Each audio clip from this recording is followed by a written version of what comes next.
Mesdames, Mesdemoiselles et Messieurs, une fois de plus, chers téléspectateurs, je suis très heureuse de vous retrouver encore une fois de plus sur ces plateaux de Face aux Zèvres qui est présenté par votre humble servante Nancy Zolete ou Nancy, Madame Nancy Maoudikila. Eh bien, je suis là encore une fois de plus dans un autre numéro de notre émission Face aux Zèvres. Après avoir parlé de 20 ans de carrière de Nancy, eh bien, la vie continue et pourquoi pas la vie professionnelle. Voilà, raison pour laquelle je suis là aujourd'hui. Mesdames, Mesdemoiselles et Messieurs, merci beaucoup pour la réalisation de mon frère Tim Anor ou bien Tim Mundele et les intimes l'appellent Tim Anor. Merci encore une fois de plus frère Tim Anor pour la réalisation, pour la caméra. Tu es tellement très fort que tu es devant la caméra, en même temps tu es devant une table de réalisation et ça c'est une grâce pour toi. Voilà pourquoi je te dis un grand merci parce que tu es devant et tu es aussi derrière pour réaliser cette émission. Mesdames, Mesdemoiselles et Messieurs, amis de Face aux Zèvres, je voulais dire amis de Top Action, bien entendu, parce que lorsque vous posez la question de chercher Top Action, eh ben, vous allez retrouver Top Action dans Face aux Zèvres. Vous savez, lorsque les années avancent, les années passent finalement, il faut avoir des initiatives, il faut avoir des créativités. Raison pour laquelle je voulais vous dire, amis sportifs ou mesdames, mesdemoiselles et messieurs, vous qui suivez Face aux Zèvres, eh bien, vous qui connaissez Top Action se trouve dans Face aux Zèvres. Alors, je ne serai pas très long aujourd'hui parce que il y a un invité spécial qui m'attend à ma droite qui va répondre aujourd'hui aux différentes questions et pourquoi pas de nos abonnés parce qu'à chaque fois que nous avons une émission, je reste en contact avec les abonnés et ce sont les abonnés qui ont la priorité de poser des questions et par rapport à notre invité qui est sur ces plateaux. Alors, notre invité, vous le connaissez, je dis vous le connaissez parce que c'est un grand sportif au niveau de Kinshasa ou bien au niveau de Brazzaville, il est vraiment reconnu. Raison pour laquelle, avant de commencer, j'aimerais quand même dire merci beaucoup au messieurs Paul Maoudikila, Paul l'ingénieur. Lorsque vous retrouvez l'émission sur le YouTube, c'est grâce à lui et grâce à lui aussi notre émission est en quelque sorte produit. Et donc voilà pourquoi je dis merci beaucoup à ingénieur Maoudikila, Paul Tonadio, y compris tes collègues Madame Laura, Madame Jessica et pourquoi pas Yamadjou au niveau de la commune du Bakongo. Vous êtes très connus. En tout cas, je voulais dire toute la ceinture des ingénieurs. Je vous dis merci beaucoup et je vous salue à travers cette émission de Face aux Zèvres.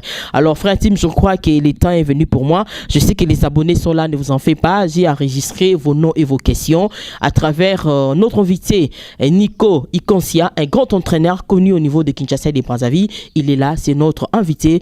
Alors à lui le plaisir de répondre à cette émission. Et je vous rappelle que cette émission est toujours bilingue. Togoza la peine à lingala, Togoza en français. Nous sommes des Africains et même quand vous allez en Europe, il y a des gens qui parlent français, qui parlent anglais, mais alors nous aussi nous sommes très libres. Il y a soit en français, soit na lingala. Alors coach Nico, bonjour, bonsoir. Tant on a solo bonjour, bonsoir. Nous c'est dépendre quand na héros batuna biso, bazo yamba biso. Alors boni santé kasi.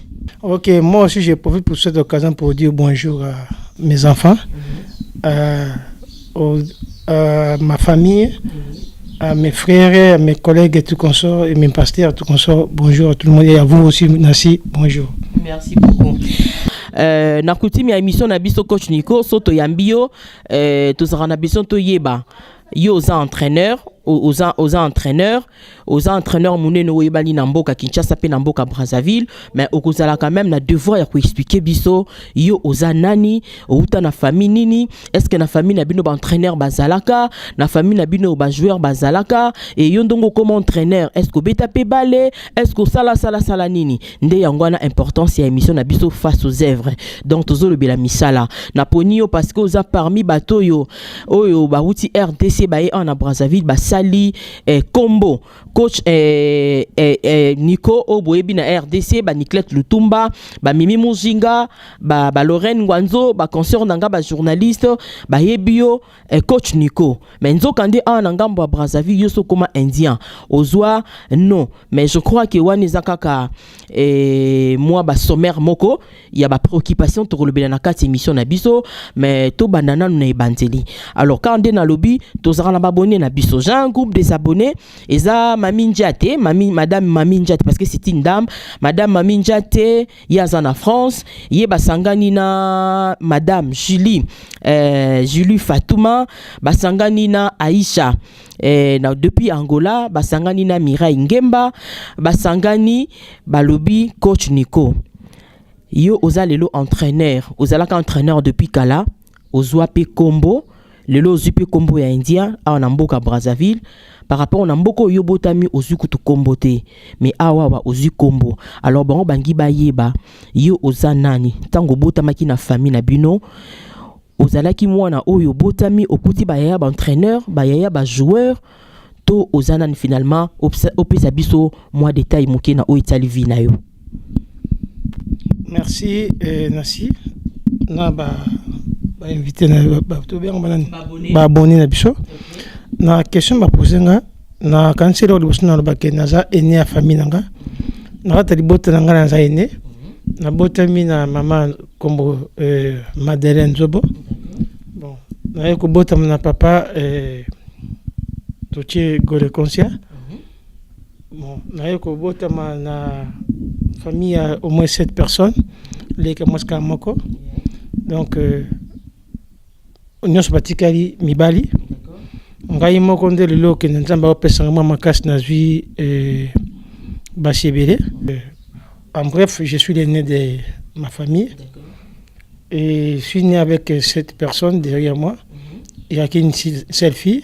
Aujourd'hui, elle est devenue maman dans son foyer. Alors, pour ce qui concerne l'histoire du football, je suivais les gens, mes aînés du quartier, derrière les dos. Alors, entre autres, j'ai habité Limité. J'ai fréquenté plus vraiment quartier du Vémé. Là où se trouvait les vieux Mayanga. Mayanga Toko, ADR Mayanga. Souvent, quand je partais à l'école, je prenais les photos des vieux Mayanga. Toko dit au journal Salon à l'époque. So ba tiwa journal Salon ba tiwa photo ba jouer nazo kata photo ba jouer na tiango na couverture ba kayi nangai. Et souvent j'étais souvent puni à l'école. Ils avaient kayi moto ma vieux Mayanga vieux qui bonge et ba vieux na vieux Lobilo vieux on avait ça yo. Saomokili, voilà, ce vieux Saomokili et puis vieux Mungamuni. Malubanga, bon, n'adore fréquenter mingité, mais vieux n'a Rolanda. On a vu Kamango pe bazaki. Ba Kamango nyoso. Alors, si ko n'a pas Rolanda, Kamango plus ming à better temps à better. Bango nyoso. Donc, mais souvent on a d'abord tchana kata kainanga, ils ont ça mingi vieux Asmara, vieux Lobilo. Le Fombo, Baboulé m'a dit Sima, Baboulé m'a dit Sima, vieux Lobilo, vieux Mungamuni, vieux Mayanga. Donc, vieux on a maintenant mingi, on n'a pas bien dans l'image, il y a vieux Nanga, Luc Mawa. On a maintenant Chaming na Bakaye. Il est encore en vie. Non, il est déjà parti au-delà.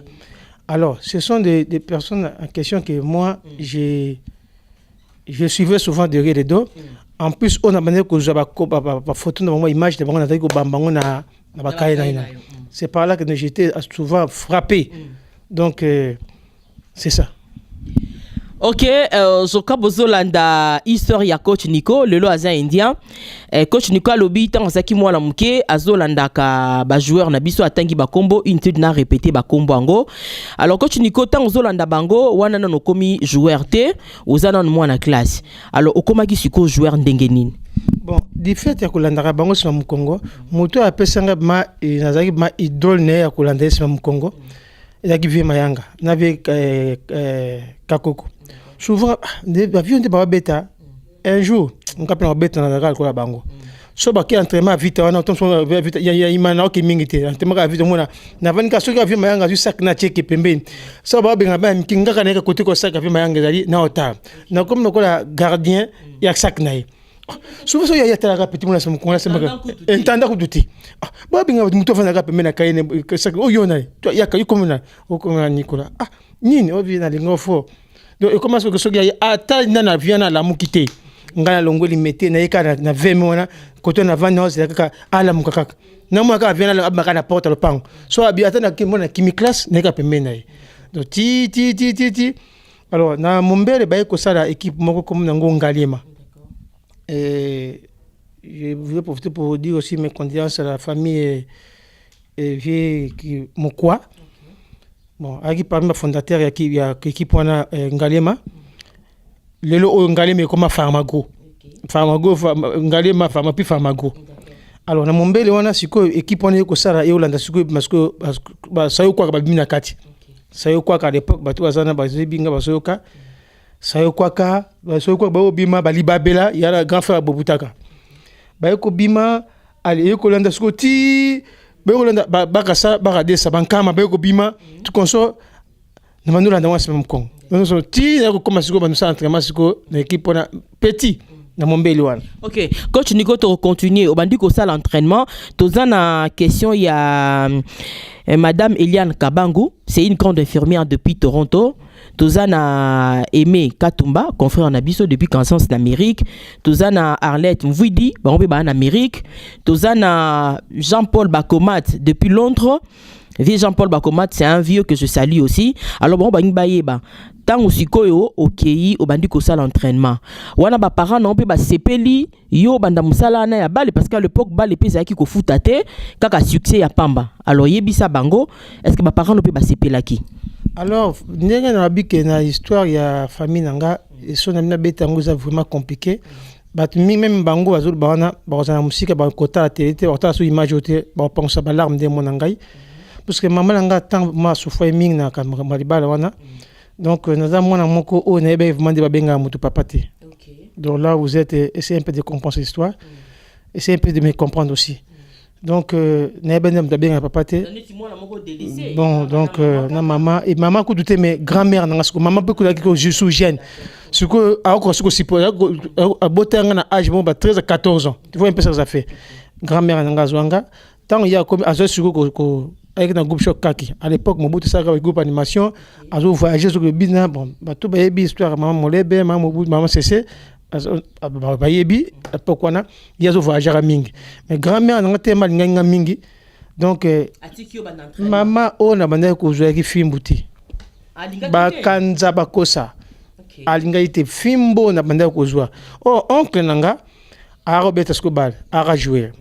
Donc tellement souvent balingaki oncle atanga mingi oncle assiste à football et qui n'a sous musique à quel côté armée donc grand frère né a mis un sac soda ce que balik n'a mingi te mettre ina makila alors non oncle déjà betara ballon qu'est-ce que makila donc so ba kepi sanga pas oncle langa tellement au moins ko gangi langa boti tellement il bossa makila azoli nga ce que na beta mais ce que azoli nga ça que non né na ce que école na football o ya ta aucune école.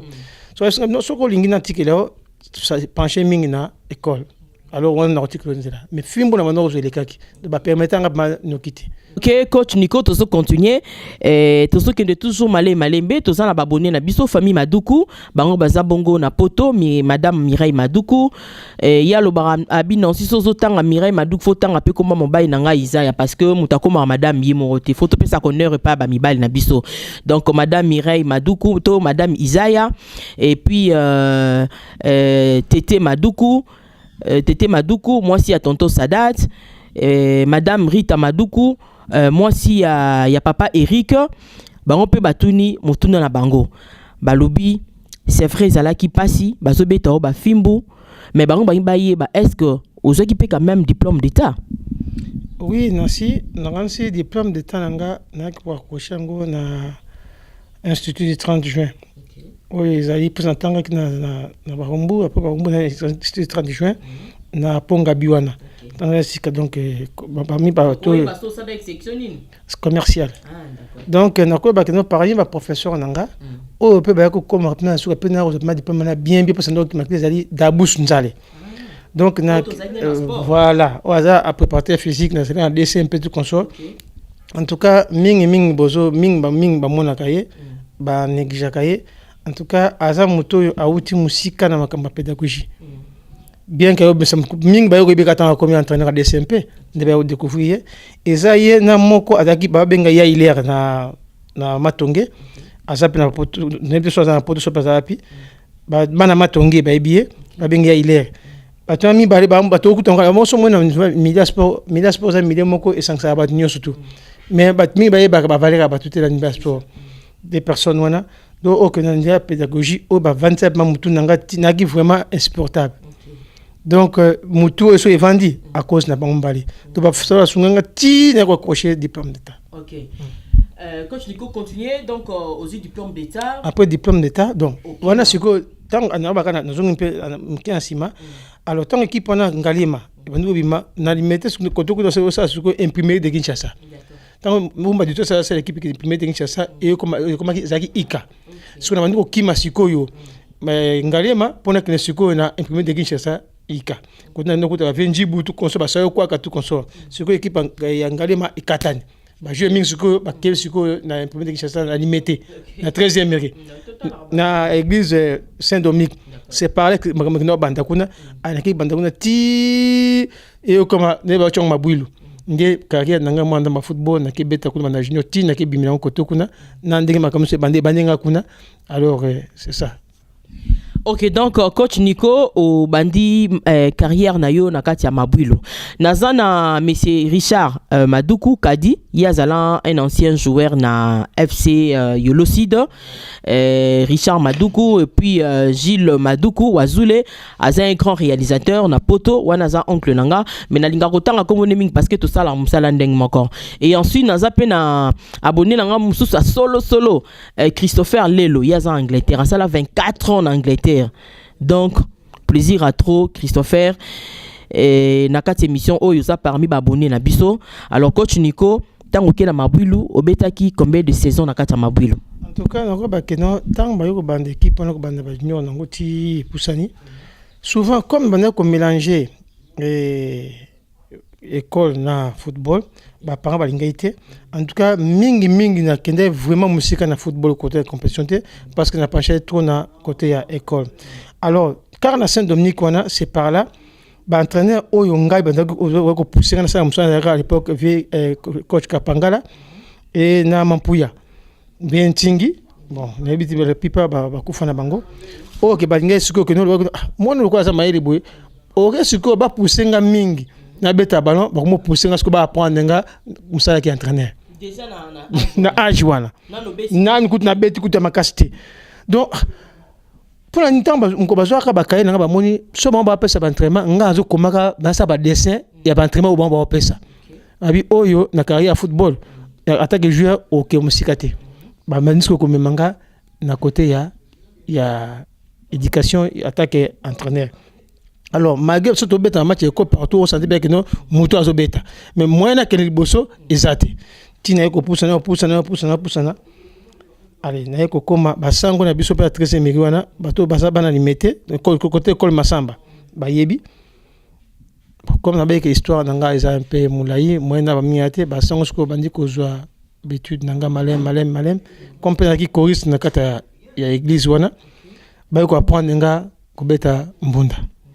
Alors na bandi ko beta mbunda na église na Coran ko ti et en même temps tout à jouer na Mabwilu tout ba lig bazana coach lig ba joueur mama wana kutu kolobela kutu na makamate. Alors siko lig azali le arbitre na tanta lipopo na habité sur Azaraka maningo azawana Miller na habité a Fede ada gardien azaki pas entraîneur ba gardien na RCK ya pas Tostao na habité sur kabazo konyaka mususu aza aigbe gardien ça na ebo na Bralima je sais pas si encore là mususu na bossa ba comme tout consort. Alors génération wana nde oyo mona na bandi ko komati ba sang bandi ko denga père Roger auto bazana na Saint-Dominique dans les maintenant 13e côté école Masamba ba yebi na bandi ko fréquenter siko pe na continuer ne côté préparation physique tout consort dans dienge na poussani allez père Roger bino il faut siko bando sala au côté et c'est supérieur siko ba charge yelinga ebele na comme siko na débit Gouya qui est entraîneur en même temps fallo que université elienga siko autant bon tellement l'équipe moi la mo ba un peu respect allez ba maman après tom somo ki ba kangi bon ba futu école bando ken ba ko ko tsanga na ligne marketing et publicité no ça option marketing na ba ko ko tayesi na ndo ça ligne marketing et publicité ndo ken voti maman aussi sango ezaki na likukuma et c'est ça qui donc si jeune angezaki comment déstabiliser le marché ambulatoire des pains cas d'IPAC na Covadis à l'époque bato babotem na kesa bayebi ke boulangerie à Covadis na IPAC ba maman ba teka mapa baza ko landa bato ba na ba mbango teke soki potina etemite ya ekimi mbango pa teklo mapa na cette meriona ezaki na boulangerie mo benga etambo bato pasili wana somo na IPAC na ngingi wana na 7e mairie 12e mairie ko ba ko douter so kenet na branimo ko tabato bateka ba bon bateka ba bateka bon pa masanga ba tout ebele ba kufa donc na kena ko zwa eloko wana si jana nango na kena gafa mo ba benga Claude na mombele wana ayem ta vanza vanzela ma si jana nga abandi abeteli ngango boti abongisela ngango mama histoire nga pona défendre na ebisio eza ma longue histoire donc baninga bazo que nous défendre moto apeso oncle nanga on avec naye à l'époque azaki commandant en motard ya bila kisa pour Mobutu na kina ebisi mama o mona keno abenganyo ana mbongo apesote na bandi boulevard ozolo mabitanga yoka yo mama que son âme repose en paix ozolo nanga asi mambongo bana bazali baliki bazali bon nazo bano oyo babi réalité oyo keno nakasanga sanga pa nga moko ndo asaki na opeye mo abotaki na bandi ko zonga makulu boti na kutana sœur moko na quartier wana défense ça lobby na ki pas directeur nga corriger nga bongise nga tout bien maman betang ma mémoire mais époque là ordinateur mingi réalité dans ba machine taka ba machine dactylo wana ya wana ke Claude akazu atiki defa ni suis pas mutu moko so ba yebana ki ba ndengeni mama baninga bazo défendre kuna iyo ko to ba betelo mémoire grand frère wana ba mi balé mama na vanda balala te 2 jours beti ba kujina kiti ba bongso ba bongso ngango na ki ba ninga bazo défendre betkeli au moins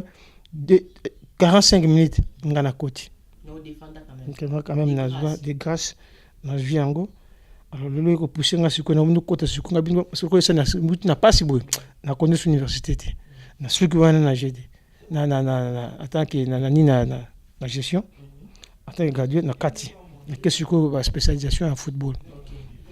Ok, merci coach Nico Konsia. Quand même palmarès c'est ça bien. Pour batumi babé taper ballon ou balende tout le barananga ba RDC ba msu ba kata ba classe ba zo même ba diplôme té mais yon samba salo grâce aussi quand même diplôme na yo topé bac ndé balobaka et otangi okepe université zelo kamalam. Alors coach Nico en attendant ba abonné na biso na yebi ke ba question na binisa na opposer mais to ko taper na côté pe ya ba sportif. Coach Nico ozana relation nini en fait relation na yo na mutuloko la room matomona Motoko la biscotte mbala, Montoloko la Alain Kalutuka Dioko, Montoloko la Sosaïs que je salis, Maître Mbois, le lo azana poto, relation na ezani na bon parce que yo zaika partout kaka coach. Ozaka plus na succès pas ba joueur qui par rapport à Moussala na. Oui, maman nakola ba ke côté Moussala ngai. Na senga nzambe merci bon na yebité bande comme ça otananga. Ba makam susumana bango na telezate parce que ba famille mingi kufa na niveau ya liwa ya crash wana ya type K donc moi na betango ezate to chongo pembeni na sali moi mingi na ba compagnie pebele na sali pe moi mingi na ba compagnie belé na lika pe na ba walima na sali ba compagnie belé attaquer agent commercial quoi ba no nyuso tangi wana mama baninga lelo ko banga ke non nenga ni tant soko poser une question moko na ide sur anticiper yo. Comment expliquer la mboka non ba pesa kwa sinon ko kombote voilà alors ba na nyoso moni wana o tangi ba kombo o nyoso tangi ba kombo wana lelo na kolo ba nazo senga nzambe merci j'étais parmi les premiers ou deuxième entraîneurs qui formé na mikolo o dans ça la analyse na bi ba fiche technique ba jouer presque tout Pourquoi on a tout le championnat? Mais yoka coach Nico, par rapport à ma question, oh bango batuni, mais tout le bapé, Moussala on demande qu'on s'est la fiche wana, au côté qui ne peut qu'au entraîneur té, quand on dit bavier badelar, na bavier boussa, basaï ko encadré yo, si ko yo Moussala on peut entraîneur au tangela qui on peut wapi. Moussa, ok, c'est bien parce que à l'époque, on a tant que entraîneur on a Hollande là, alors on a que Hollande la vie. Michel Kigoma na ba entraîneur o nga bande kulanda vraiment ya sema mkonga pa ba 20 on a bande pena kulanda bande pour professionnel musala malem ya qui vient Michel Kigoma on a vu Michel Kigoma avant na yolo mazo fréquenter mingi kauka et puis Mombele parce que je pense mingi yaye ba uta Mombele ba parce que tant mo le kasali kalam. Alors à cette époque c'est hôpital médical terrain avec on a bien que c'est ba jeune ka bomba bima. Bon, je ne sais pas comment beta kuna biso beta na kata Mombele kuna. Wana epoque wana ba ibuka basali ba nduku to bima ba americain o zembla. Americain ya godiste. Wana leki. Ya yemoko zembla. Yepe mususu yepe na bande connexion. Yeah. Iwana isko ya zembla. Donc biter ba biter sanate. Soko moni koto tali lo fombo kuna foye ba ke zembla za koto kuna. Donc hier que tu as dit que il y a la mouki nan kuta la mouki tenga ça écouter ma côté fenêtre porte ne kala bon hier ça la peine à douane pour avant que l'entraînement moi bien tongo pof à kena na douane la famille mo les attaque douanier si ma lui abimé à kuna à musala ce qu'on a fait mo la que ndeni ya mana tongo avant que musala on a ce qu'on pose warani mayele donc ko le baka ya zolo baka o ka le baka mouki ngai sans ka le baka kamuga football na zone on na koma ti le vie wana so kutani na sima kama msusu na kisasa yem dongo betu masoro ata avec dumu nani mayanga so abimi awoyepsa bon pona ozonga na yekota ko loko surtout nsuko na libanda ezaki ona no na mingi ezaki Michel Hidalgo à l'époque ba téléphone ezaki te ba journal ka so uti poto yé ngafuna fuya ka sene ba tielongi ya Michel Hidalgo na landa ka makam na ye na komanga koma alors na yekota ti formation à entraîneur et bandi na Kinshasa na RDC. Le Nakosenga Bavier Bolombo, merci. Nakosenga Coach Mukeba, merci. Nakosenga bon, Lusadisu, merci. Nakosenga Dabusu, merci. Nakosenga Bato Bagi va formateur au Bakota na le Congo à part Bavio Akala. Na Bavio na somso entraîneur zaki na banda la kufa DCM pa kufa. Banita Konso via Anita P, merci. Parce que Bavio oyo babandaki la sangande ni bachaka pa ya Moussa qui entraîneur. Ndé ba formation bandiko ya na miko na koti ba donc na roba keno na bandi onka na RDC wana ba formation yé chaque formation na roba keno je suis parmi ba entraîneur oyo barata ta formation mo côté à CAF na FIFA. Vous comprenez c'est ça. Mais alors si quoi relation na yo na ba joueur wana. Relation na ba joueur wana bango ba yebi bon tant on a ça ba analyse wana tant on a ça ba analyse wana OK souvent ça ba analyse ndengona na osuka ngo bongote funa ke ngota mswe pa entraîneur moko tam mswe pa vie watunda tam mswe ndi vie pour Michel umeta kei na moka masiko na vie Mukeba na le sadi sur moi tam mswe ndi ndako ne tan na kometa te ba benga ngo boite basala ngo na mduke malem alors ba analyse wana siko yo sa kino na ko kutana mutu moko kombo na ye Romé Lobo à l'époque. Bon ba journée c'est comme mon nga studio 7 Romé Lobo asaki azali pamba hauteur ya Vodacom Dembo Awar ba betira masona ba journée kande bokenda ka ezala mutu moko wa skove kapuka ngoi amoka malanga azula sangate ba bango boyi ba ba terme journalistique minga sa journalistique na bi on te sko ba prendre nga ba ngo koma nuke ti e panzende bien so boyi ko yebanga on est na benga ati batulu musa yo sala isa biso ngo besoin to signer na contrat Romé Lobo voilà ce que Vodacom nani Raga plus Ebimi na ba papi ba sakisa que son âme repose en paix bazefika ndabanda Raga biso na Raga ba Guilain tout na ba dans tout ba studio c'était ça qui déjà ngana yoya ba sami maikila na ba yokozwanga na koti ba net no ça parce que ba jeunesse ba joueur ça mission terre de foot souvent sur ce que ça voilà Marinette écoute aesima ba Marinette ba servi ba yela tout console ça ba oyo avec na bango Mais moi, je n'ai pas passé dans Studio 7. Bon, à l'école dans Studio 7, à Frolaki avant qu'il y ait RTGA. Basé Belé. À la cette époque-là, je suis. Donc, tant que dans Studio 7, jusqu'au comme cerveau moteur. Cerveau moteur, c'est quoi on peut savoir information. Chaque place, nous surtout. Analyse. Voilà. Bon, bango bazaki na pena temps mingi te bazaki plus na bazaki chargé na likolo bonga ce que le roi na posa koyekola na ke pana mona sino kenso mais le surtout ce qui à l'époque na ordinateur de bloquer surtout vente na ine la champ place moko alors bango ba ko valoriser ngai ba pesinga siko charge mo serveur moteur na katia eloko wana na bandi yango na bandi so na scène émission na na pesi bango bango héros d'alombe bango mission ba terme journalistique ba c'est une émission ba beinda tout so ba nous surtout na saluer bango ce que bazaki ndé néo commencé comme entraîneur à l'époque bon na outi na mabwilo néo commencé na entraîneur ya mabwilo na entraîneur mabwilo na bandika wana na équipe ya ba société la betité na zone squad traîner à l'étendant na équipe ya mike sportif que limité ba na mombele parce que ba équipe de belé maman na équipe presque belé donc so na tant ngwana aussi ça té alors ba petit na ba joueur ba ko comme relation na ngani tango tubundi usaba baneza obimsa yoka histoire biscuit azobeta na njiri après njiri akina kibu moko na mbinza kuna sikaza yikuna alors sango nae ba comité ba koluka ba juer wana nga ça tout ça passage na déjà président parti c'est vrai biscuit mbalo za waté moi te poser question voilà yenda yibi président parti ayebi na matirin azaki déjà wana nga pina hôtel déjà koleka na les stars na coach Maboke ba lami wana ba Saddam tout konso Saddam kutu ngam na ozuna kinga bwana kima na ye ifa beta mabwilo akile kibuna matete na matete na kima na ene na mabwilo c'est tanga landa bien te landa bien tangu sikoyo ngai bata les stars ba ozwa ngai na yibi Saddam na kena ye na les stars mwana kinga bwa wana nga siko na okende ba tournoi zo beta mawaya ko bazo comme entraîneur ba match à loisir wana na ke coaching sana découvrir Saddam et une équipe tournoi sur ba yibi Saddam to kenai alors na kuwana na fola pe les stars na ba lami entraîneur pe bango ba pisco vanga wana baza ba joueur oyo nga o wana nga na entraîner bango na bango ba pesanga kombo nzeta dipela bango ba yibi histoire so kutu mo ba yibi sayo alors voilà siko na les stars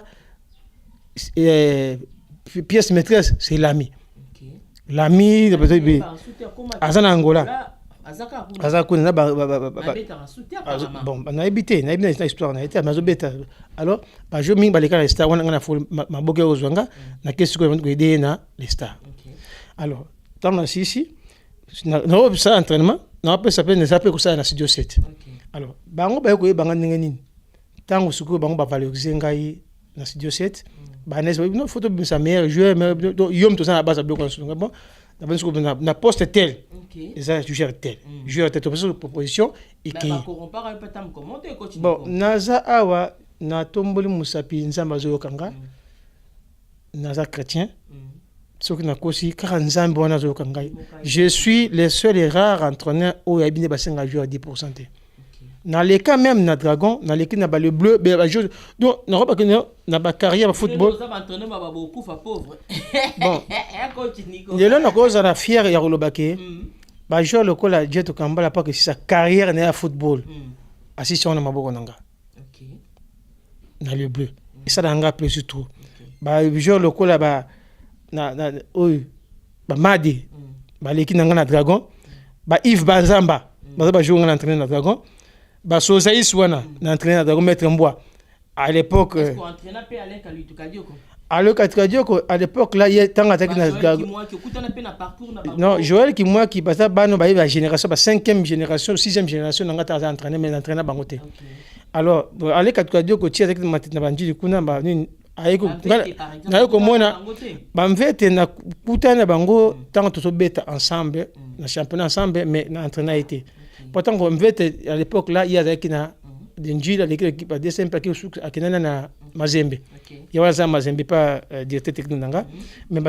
na championnat na to ya okuta na bango mais o ngana wali kina beaucoup ngoma basé mo ibele mais on a ko système mkezaneti ba Yves Bazamba ba Sunda Alex Zamba wala ça DSMP na maboko na lekakiti mais na compétition do beta ba yebinga Pascal Kalemba na kuta na ye na série ya tout japonais moko ba yeba kinga mais l'entraîneur qui était mais attaque coach la génération alors coach Nico tango ba lokola ba kisombe ba lekaka na ba korando yozala kasko wapi azaki entraîneur na Dragon bango pendant ba génération bon temps ba critique ballon donc ba tic ballon génération on gasko mutu moto no pela ba kisombe ba bijou ba yebi bazana ba belé ça belé na obasana poto na non yé pas comment na poto bijou bon azaki akendaki ya l'équipe ya poto wana obenga kindi tour d'Europe poto yebi yango ti États-Unis tanga zongi avant comme entraîneur donc a outé ba buka ba poto a outé partout ayo koma ay pembe na ba ça ba jeu oyo tanga bandi comme entraîneur bandi ba chaka pro o parmi moto à l'équipe ndenge nini o babi que non les semences sont donc au semer. OK. Coach Nico to continuer nazana baninga nanga parmi babonné nanga baninga nanga ya INACC donc ancien étudiante ya INA nazana Mimish Malonda nazana Nana Nyangule nazana Vicky Odia yazana na Okap na radio Okapi nazana Bibish Mundele nazana Régine Bakomat nazana na Safi. Alors bon ba tout ça fi international na kati ya ICC bozo ba o émission na bino atambo ba abonné tant peso les kabibo landarape. Alors coach Nico bango ba lobby siko na ba mérite wana nyoso tu yo sali. Mais pourquoi fédération na biso fekofa na biso epesaka yo titre mon côté o ba tutu ba kwa ikomona parce que apparemment bato ba yeba ki yo izaka biso ba nation de zaki ba ta terrain pour na nité fédération na biso. Est-ce que vous avez un problème na fédération toté? Bon, non, le banon, merci. Ce qui va dire que Babe Moussa Nangate n'a habité. Ou bien, bon, fédération, yomo ibigaka. Et comme cette fédération, moko divisée pour mieux régner. Pour mon toit, je le kokuna, à je poste mon kuna fa boma oyo, Alexis Okuna. Lelo on a ko bakina bati mususu o bazi ba mérite wa tie bango na kati ya équipe nationale, on a ba poste mingi na ba équipe nationale de ba jeune d'âge. Et ça ba no ba génération bazo betana ballon gaza qui déjà entraîneur. OK. Bon suite moko et ko salama bon nakolo ba que vérité tango oyo conflit ekotaki entre fédération na ba joueur. Bon en tête qui vie Santos Mutubile na ba jeune ka bon bazo la titre de fédération. Et ça na lomoko ya ba joueur ancien ba joueur o comme dit na poste nautica ba kina nanga mo el mo songolo. Donc c'est à partir ya mitwana ndé ça que ba mérite biso mususu sani e comme étouffé. Vous comprenez? Bon ba biso mususu to yaka pembeni ba vie mo mususu songolo o to kangama to yako neti ba syndicat ya makamo songolo. Suite ya ba kanai mo bandoko leka mais oh tom so sam so ka sake no ba so ba tenzo ande ba zo so makamo so sani ba kena nango ba kena ka kufunda. Bon ndé nako ba keza base wana mais ba mérite to nga sai ba mususu ko président de la fédération ba sawana en commençant président de Massamba. Didier Massamba. Na entraîneur équipe ne babe yango Jika. Asa équipe na première division babe yango Jika na limité na entente à Lupopo. Na entraîneur équipe en yé président. Aye ba ki bien que nga za entraîneur na ki entraîneur oui Didier Massamba na ki entraîneur équipe na yé. Équipe on est mis sur jouer belé ba bola do lelo a commis entraîneur ya à l'écran na presque na équipe belé na belo tout comme ça ba jouer o nga na entraîneur ka équipe wana. Vous comprenez? Alors, bah ben écoute bridge.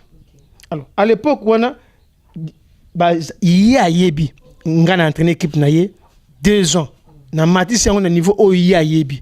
Mais comme président de la fédération, image coûte ngana mutu na ye et ça te coûte na leka maboko na été. Alors, bah c'est belé ti Maximus Studio c'était ça mi obengi faut comme Demba wa.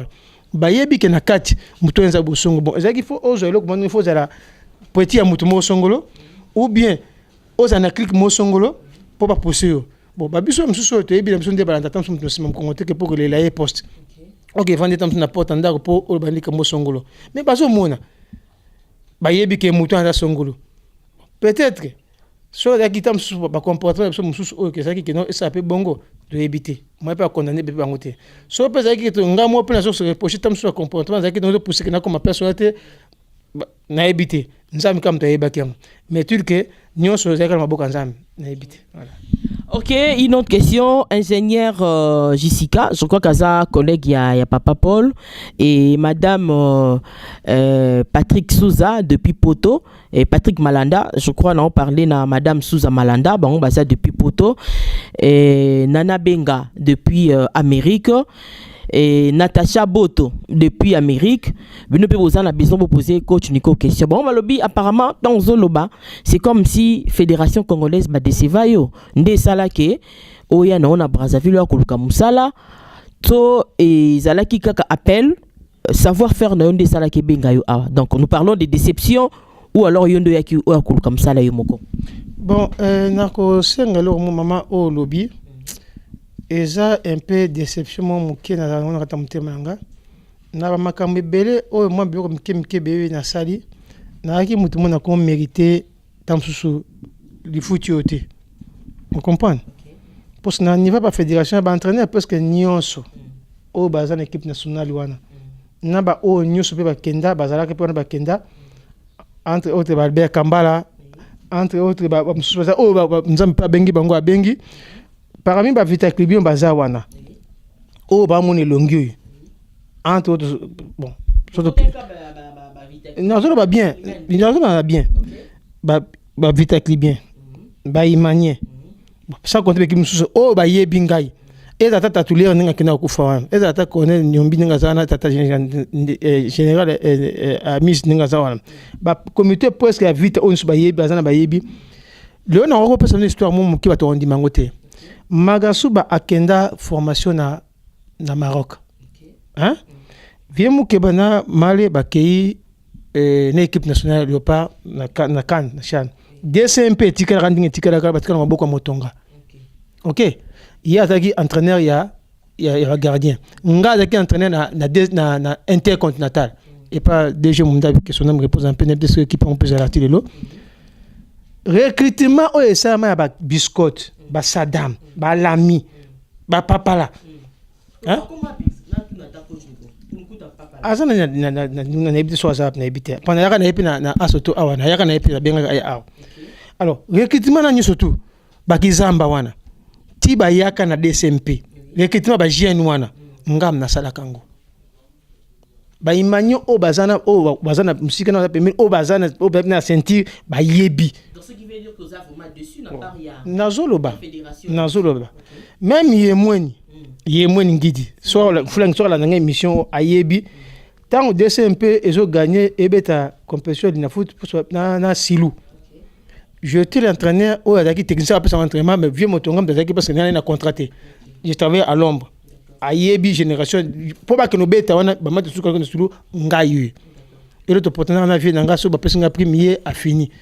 Général on décane ça na yebi azoyoka ba Vita Clibion ba sana ba yoka ba yebi tant que on ba ale katika ba hu mwana mikanda o nazombi po o ba la fiche technique ça le kola document o la ça que muto ko presser na RDC muto ça yango ya kingai ti relation o izo ba wana na ba joueur wana à partir de la fiche technique parce que ba manager na bango passer par là mais pour ba que ne va la fiche technique ya bango ba kena ngam na salango.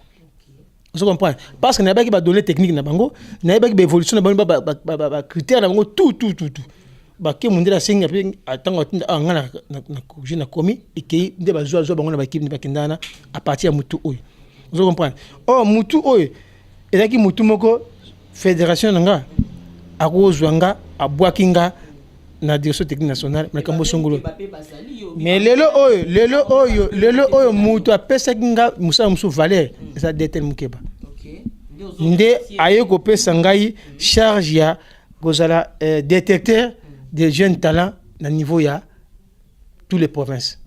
Vous comprenez pas que ba rapport technique sur nos kuna na kasi na otika pas na direction technique parce que avant ba publier ba comment ba jouer en équipe nationale souvent ngam na mema ba rapport technique voilà. C'est par là que j'avais eu les noms de directeur. OK. Coach Nico, son habito continuer car la makambo ya ngambo wana to le bela histoire no ya leloté. Et je crois parti on a to mekana ko bombango to le bela susu o est important. Alors frère David Bienvenue Madoukou depuis Amérique. Naza pena ba pasteur au balanda pe football hein, eza lokola pasteur Sira Ngwanzo, je crois Arzalape Moka ba invité na biso prochainement. Eza na pasteur Jérémy Ncholi, eza na pasteur Baigo na tangi hein. Eza pena ngambu kuna eza na prophète Domi Mavinga, bon balinga mamba balomingi. Balobi malgré ba déception oyo zaki na mboka, mais oye awa Nzambe asali au grâce aux équipe au komi indien. Est-ce que vous pouvez expliquer biso combo indien on a aux ndengenine? Merci tant que pasteur on fait raisonner en arrière pasteur docteur Ngalassi. Okay. Alors tant on a été entraîné na dragon, mon musapi oyo. Nasi e bukana na makama dragon, na zola ngo double d'aller vite. Na mwa mtabeta ngate. Na tozana internement na dragon moni sima wera so moni est-ce que wera so na abeta concert na hôtel Mozawana to vanda ki wana na connaît joli parti inde 3 alors to préparer ce que voyage à Lubumbashi to gagner RC 2006 na 2006 ce que équipe dragon équipe champion de Kinshasa pour beta ce que donc mi s'appelle dragon champion. Nazo bano champion de Kinshasa poto ke nazo bano mwana bango mingi zate o bazo talanga ba yebi mwana memi kumisanga mo zate alors poto ke siko beta siko phase finale alors phase finale siko to ke beta siko pina Lubumbashi parce que ba Don Bosco bimi tout comme so poto Bosco beta siko première fois Coupe d'Afrique. Alors équipe comme divisée bat mususu balinga ki ba ya mbongo ya Moïse babo Madragon. Ah oui, je me rappelle. Voilà. Et puis ça a trouble. Alors, Batimususu Baboyi, Makamoli Mbongo wana. Alors moi c'est ça que pour Abisco Don Bosco pour accompagner des équipes tout consort. À l'époque là, Drago Boyi. Maman, Nzamazo Kanga. Je dis vraiment merci à général Amissi. Parce souvent nasa na Drago me va futangate. Donc souvent général Amissi benga papa joie. Encourager. Alors na tikate na tikate ba mettre mbo bazana ba yi makamto sala bango bien que to premier photo pour les faux habiter côté makambo. Alors et ko sala ke na ba bloko na sala ki wana pas chez salinga souvent docteur Ngalassi azobi Thompson na plein critique a te présenter ngabina ko simba ki cité Nzambe nanga zo balanga ngamo penga Ngalassi na beta ba kana équipe na dragon mais à partir de dragon o ko sauter bamboka ngape de teke oko sotaka bamboka sima ba tshona loboko ba balinga ke no yo te ki pose problème o simba ki sokola ba oko simba ki sti amona en pleine kite ki glisse mombe sami pona ngai ba ki sengi ba tnusu ba sambela pona ngato sami boti na sima mona ke na biwa pesi ngambongo tolo ba peke coach diko limbi sanga donc on nos hôtels c'est que tu yo entraîner ba ki po wana pe otikali pe o simba ki stende ba tumsusu ba simba mama soki na yebi ke bato wana bazali OK soki nga na simba kisi bana nga bana ya mwana nga ta moko te abuka lokolo bia sa siko nina kinoko teka ti so ba kina sala makambo na ndelelo na ndela za bote ba entraîneur ko nsomun ba ye o ba ki ba entraîneur ba landa na sima ba ndel ba pesa entraînement donc na bokol ba makambe be na télévision parce que so na ndotanga ba kombo mingo bozo kumisa lelo ba yebi ona nani na ba za ba lita na ba za ba yebi alors na simba ki ngote na mabondeli ya papa wana hata sura same panga ste na same pa dayo na ponga biwana nazo kende uma bango bato abata bata na mba tini moto parce que keno bane aya to saibo ngabite nga za moto niveau nate na koli na pasi moment o nga simba kisi eza moment o na go souffrir pa boyebi famille ngate alors moment asina komi bo ba pesinga image na muke ba misinga na zuki na komi na niveau na komi na ngoboye kisi na se komi ni mutu ba entraîner mingo mona kawana so tunyi na soko bin aela yo aetabir yo fiche technique ta joueur moko ou bien entraînement ne monsieur ya passi mais coach Nico Ebinyo so bi asa rapport technique du championnat Syrie OK coach Nico indien siko tango siko à partir ya wana manager moko Christian azana mais obisi pe bisote eloko na tunonga lobby koyano na Brazzaville par rapport à déception o expliquer kaka mais yebisa biso na muku CP siko place wana à partir de déception na tout ce qu'on a ça na ozo bongo te ba tout finga tam sumsu o sa musamo vanda ndako marina wata bijo mbaba nga batna ba moni pasi tam sumo na lalibu muto so beto porte ndako 4 5 pour ça les rapports techniques avec coach en équipe na mais Moutouana, total la télévision. Grand coach. Télévision, journaliste, c'est pas Hollandais. Mais il y a ce type de bateau, ça de Moussara. La comme ce que ça dit, dans ça, la bateau, Moussara, Futanga, pour aller à Sandako, Bamba Kendaka, pour Nabika. Pour Bango, ce que ça va Banda Kendaka. Alors, manager, moi, Christian Petit, moi, Christian Van Kingabois. Ah, Nzambi. Na tout n'a bango, Bouzouaka, succès, mais après, ça va être big magique. C'est ça. Tu sais quoi, ya? Lelo entraîneur on va couper ça comme Nzamba Zoyo Kanga na zolo bango tout haut. Ce que mon linka entraîneur moi Kanga mina jouer c'est comme moi snai. Oh yoko tia tembi. A ça droit de réponse na populaire nga moko la zolo bana o. Oh. Donc entraîneur naza directeur cabinet direction technique naza directeur na bango nyos nde ba ye wana di ba yaki o na oyo nazo bano ba o na ba oyo yo oyebi oyo yebi ti ba wuta ba mboka ba wuta poto ba ya ba zo benga constitutionnel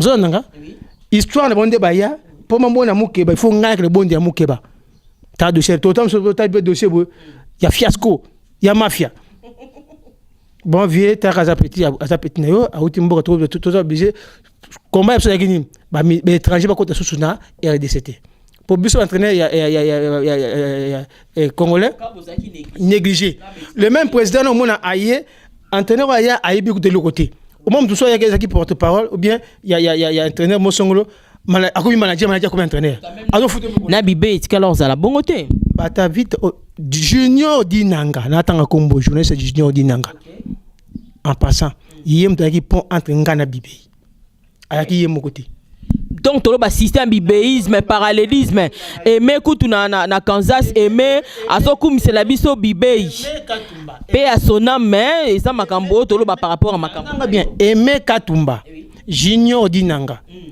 hein bon musus na bo autant na zolo ba yo yé abano ya mingi ba machité a utiliser ki ngai coach Nico olo bango po coach bibé akufa déjà to tangi kombo ya Junior Dinanga et me pesa vivant bon na ko coach avait nanga sik na makambo mais visika yebi pour l'instant que ça na sali lo tout ça tout souvent na visik so ka benga tatam so benga visik moi Junior ainga bon Junior pesa ye lo bana équipe tel et beta bouye par rapport ya ye et yo senga bouye na oya tango ake Junior Dinanga daki pont et puis ba fiche technique wana nga boka te ils pas nanga nanda kunanga les tonda pourtant la ça makambo na ça be preuve nanga les paroles s'en vont les écrits restent zolanda même ata Albert Kambala au vita zwaki vieux le fumbaza zo kanga vieux qui ma soki ba fungula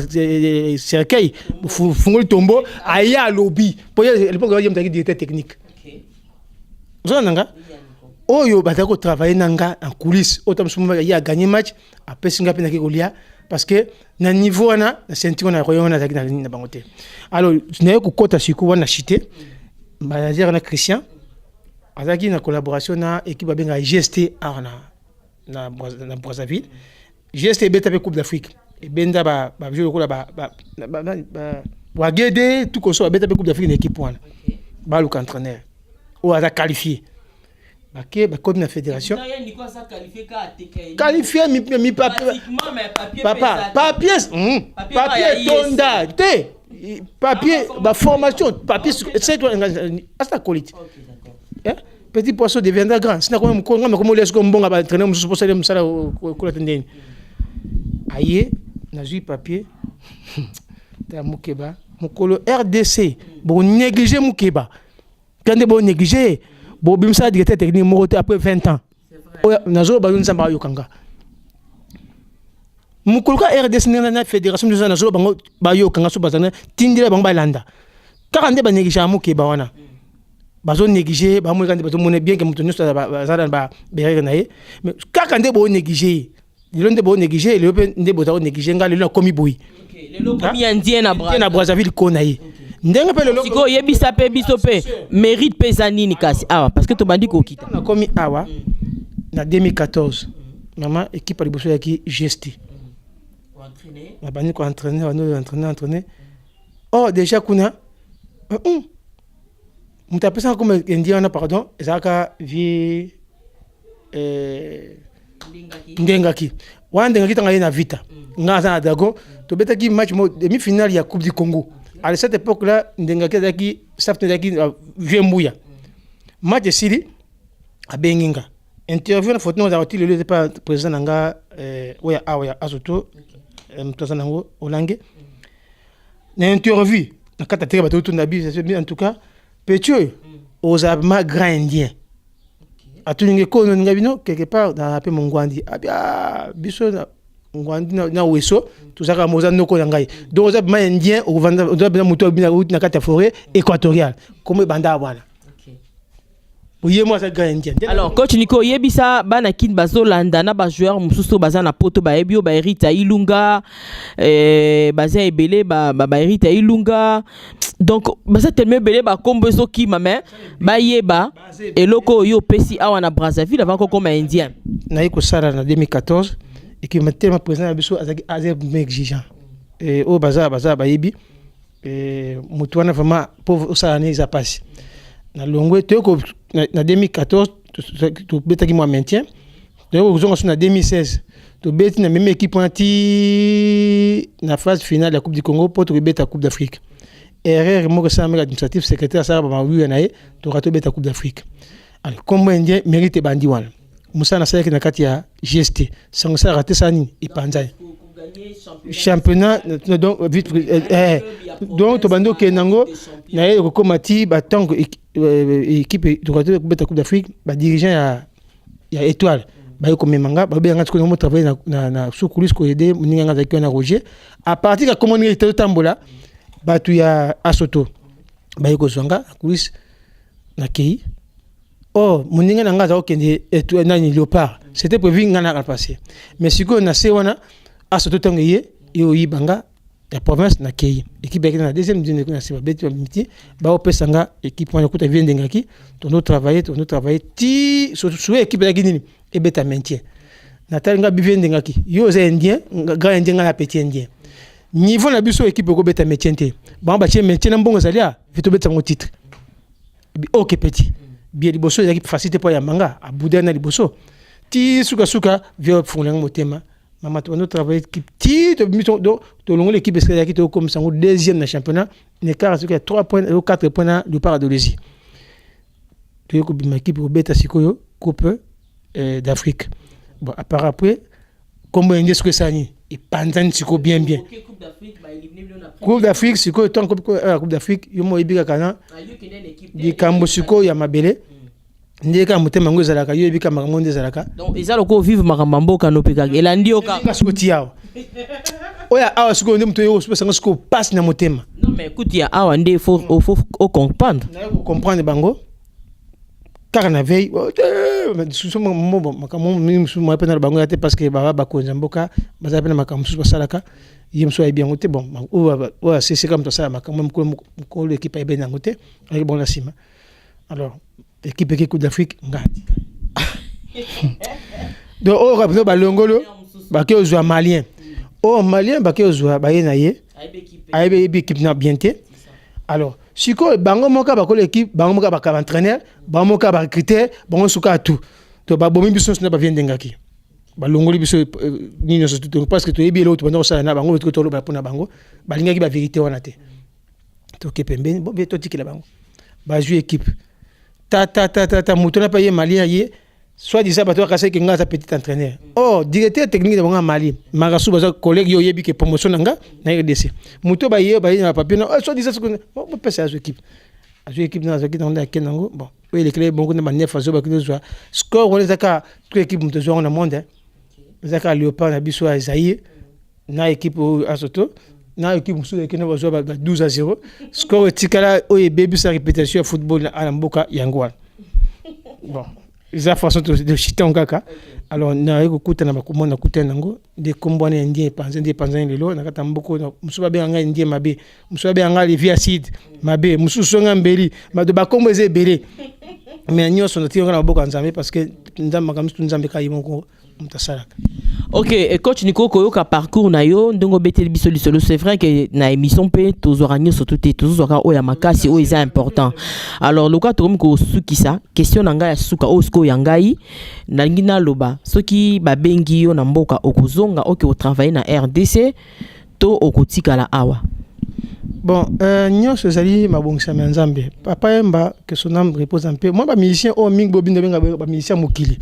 Nga mona muta mokili na nza biso to andenga moko. Point de vue nanga. Et là que ça la différence za ka ba ajustement na to ça na nzela na ba musuto lobaka banda to kotaka bango tam so kota ngote. Mais pour mutu oza la donner de société veut être enseignant, accepter aussi que qu'on t'enseigne aussi. Alors, bato ni surtout ba changer les lots comme le loba Tanzambie, soi-disant, proposition de Tanzambie, mais avant, après ça, a comme donné des leçons, avant après ça, outaki. Yoko pesa mutu conseil était sur l'entend au Sahel Cambonate. Même ba pasteur na biso bazawana nde bazawana, ba ata ba pesa ba outaki nzamba kutaki na bango, le ba ko te biso par rapport ya makambo makutaki na expérience wana. Vous comprenez? Ndemo ba mission no mona kana ba ko parolier, ba ça mo besoin. Papa mba nze mukabi, nzete baloni le pan mususu, mbumela le pan mususu. Valeur il y a nzete na kata le pan ngona bo pesa valeur te.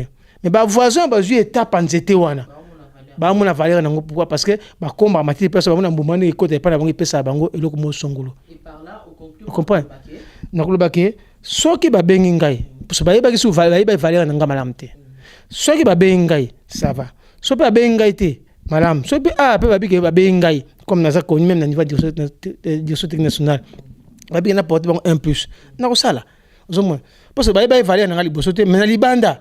Peut-être valeur nanga ba bango na libanda. O ba peka ni les prophètes chez lui. Le cas valeur nanga ba yebi yango awa. Ce que permettre bango na be kiro ba koma nango kuna. Na ba service ba koma yango na banda ko mo songolo. Alors na ba milieu bango ba koti. Et que ça soit ça ngaiti. Ce qui va permettre ngai ba konspana di ko bon yo pe yakana ko porter ce que 1+ na yo zaki nango kuna ou na ngo. Alors yo que ça nanga ce que na chite na bosana na to remercier coach Benge. Ba benga ki awa. Apporter bango soutien ka mo songolo na ma expertise na ye o nzamba pesa ken kam mutu na ye alobaki bango muto bozo mona bo négliger bon songa na ye kutu bo négliger bon ngai bo salanga nini bozo négliger pour mona ngwana bo pesa ye temps pesa ta de 2 ans au santé o yeba mutu na ye ko tala mukuso na to tata yi wana te boko ki était ye kuta bien bon ngai bosalanga nini bokulanga pasi nini. Alors phrase entend na okango kaka bango bobetana solo ya zakate ayebsa ti le pa ibsanga ngote esalanga esonga makasi. Donc valeur na biso moko ka to so bango biso moko to bomango soki babi ke non ya ka porter na porter so babi na te ko ya na ote na to connaître chemin na daki boyo kanga na to kene vile sadi so ywana ba négliger ki ache mutu na Gabon ache azo kene ta moni ya comme musika musa makamala basani bazongo saki azana Gabon na manga sport muke ba pe négliger ka ndengwana mais ta ke mutu na Afrique du Sud basani bakelande ba kozongo sai ba entraîner kan so basana ba négliger pe bango ba Florent ba mo pe ba mote ibenge nani o ya ki bosu bibei ba négliger kai bantengi bien mwana ba négliger le so ba comme ça ni ba comme que ça ko toujours na bato ba négliger ka pour ani pas moi que na perspective ba ça libanda yanga na juger que bon na bi mana libanda muso na tana RDC il peut singa valeur te. Alors na bi mana libanda tala so expérience wana na libanda il peut sanga nini mais oh le na kata libanda il peut singa valeur bien que bango bato négliger ngo mais ngamo na bi valeur ni o na bandi ko joindre na libanda. Alors, coach Nico, Tozo, quoi achever émission, peut-être juste un petit dernier mot avant qu'on ait clôturé. Bon, et là, quand le boss n'a pas dit que ça passe tant sur la famille n'anga balanda émission, mais non ça tout balandango. Koza na mboka mupaya bien mboka libanda eza facilité. Li futi o bien tam soboka sa que Tozo zwa tam suma o Tozo futa ma awa. Ming bozo ka sa que na famille n'anga bana na famille n'anga nazo zwa o bien bozo kansate. Bo mangate bo so compter bo prier mingi pona ngai na o nzamba zuluka apesa so to sa ni bina to sa ni to seka. Alors bo samba mi pona ngai na ibiki bo souffrir ngambe na na kengi motema po na buka mmo ya malamu so na kembangu ezapema boko yoka ngapi na komi kota na ba science mususu wana donc ça tina mokote. Alors, pour nous, les collègues de Minsala, Moussala Malamba et Bangoso Bimilibanda. Bokanga kuna te parce que ça quand ma personne moko yango pousser bino ba message o yebi expliquer parce que continue à bandako beaucoup ça makam oyo beaucoup ça te ça biso so na libanda ah que yo joueur au comme ça moi sino joueur moi sinao joueur moi sinao o mo bimane na sima bikola moi c'est pas normal bino vandi kuna mboka mais biso ko to to ko do ça soni alors pona na osenga bango ba nzela nzambe voilà. OK, si ba souhaiter ba meilleur vœu na Marie Nawata Bujitu Lumbu na mama ya bana ngai na pesi na Marie Nawata Bujitu Lumbu famille Lumbu famille Bamba famille Konsia ba pasteur nanga nyoso tu na Godngindu bana famille Genèse na bungi binote nyoso tu na le balek ngamba na poto Blaise Ngoma famille Ngoma nyoso tu na pesi mbote et ba meilleur vœu ya 2019 nzamba sunga surtout que nous ça année à récupération année à gloire donc nzamba za la biso surtout na yo mo pe na famille na yo na libota na yo na réalisateur na ngai boyeba ke nzamba leki nyoso amen to souffrir na batan nyoso tout même bana Israël babundaka mais ezaki lelo moko filme nyoso to esilaka o eza année o biso nyoso to récupérer. Merci. OK, merci beaucoup, coach Nico. Je crois que l'entretien est très bon passé. Tu as été clair par rapport aux demandes de l'émission. Et chers téléspectateurs, je pense que nous sommes arrivés à la fin de notre émission. Et par rapport à mon invité, coach Nico, je tiens à remercier le directeur technique Moukeba, le coach Guillaume, coach Poma qui est ici à Brazzaville avec vous aussi. Il y a beaucoup de coachs, peut-être que lorsqu'on est devant un plateau, mais moi je crois que je profite de saluer tous les sportifs, y compris le président Omari Seleman, le président de la fédération. Peu importe le problème qu'on avait, ça faisait partie de la profession, parce que dans notre profession il y a toujours des problèmes, des fois on n'est pas toujours aimé, et c'est ça la manière de travailler. Alors je vous dis merci beaucoup, merci à tous mes abonnés. Je sais que vous êtes très nombreux, une quarantaine, je ne saurais pas citer tous vos noms, mais gloire à Dieu, parce que je quand même réceptionné les noms de quelques abonnés qui ont posé des questions, et je crois les questions ont été posées auprès du coach Nico. Et pour terminer cette émission, je dis merci beaucoup à maman Janine Mata, évangéliste depuis Kinshasa. Et merci beaucoup au pasteur Valentin Mazayakana depuis Kinshasa, pasteur Cephas depuis Kinshasa, prophète Domi Mavinga depuis Kinshasa, pasteur Baïgon, mon père spirituel depuis Brazzaville ici, et ingénieur Paul Mawidikila. Vous êtes un euro dans l'ombre par rapport à la réalisation de cette émission. Et aussi à la dernière personne qui est devant moi, le frère Tim Anor, je te dis un grand merci pour la réalisation de cette émission. Et moi je vous retrouve prochainement dans un autre numéro et avec un autre invité. Encore une fois de plus, bonne année. Et même pour le 20 ans de carrière de Nancy, on n'avait pas tout parlé. Je crois qu'avec le temps, nous allons y revenir avec quelques points des émissions et puis on va en parler. Encore une fois de plus, je salue Natacha, la femme de Biscotte Mbala depuis l'Europe. Je salue la femme de Roma Tomona. Je salue tous les sportifs qui vont me suivre en direct de Facebook, YouTube ou à la télévision. Les Dipro Nginamaou, je te salue et je tiens aussi à toi, Angèle Paka depuis Sangomala, moi Kinshasa. Et Papi Kobi, John Greg Mampuya, vous tous là, vous êtes une grande famille pour moi. Je vous aime beaucoup et je vous dis merci beaucoup. Restez toujours fidèles à cette émission Face aux œuvres. Encore une fois de plus, merci et à la prochaine.